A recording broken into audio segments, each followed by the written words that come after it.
গ্রহণ করলেন। অতঃপর হযরত সুলাইমান আলাইহিস সালাম বাতাসকে বললেন, হে বাতাস, যেখানে আল্লাহ তাআলার সৃষ্টির সবচেয়ে অপূর্ব সৌন্দর্য স্থান রয়েছে, আমাদেরকে সেখানে নিয়ে চলো। হযরত সুলাইমান আলাইহিস সালামের এই কথা বলার সাথে সাথে বাতাস ওই উড়ন্ত সিংহাসনকে নিয়ে উড়তে লাগলো। আর এভাবেই উড়তে উড়তে তারা 7 সমুদ্র পার হয়ে গেল। কিছুক্ষণ পর তারা দেখতে পেল সমুদ্রের মাঝে একটি অপূর্ব সৌন্দর্যময় দ্বীপ রয়েছে।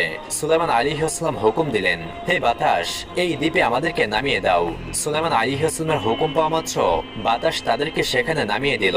হযরত সুলাইমান আলাইহিস সালাম ও রানী বিলকিস সেই দ্বীপের সৌন্দর্যময় দৃশ্য উপভোগ করছেন।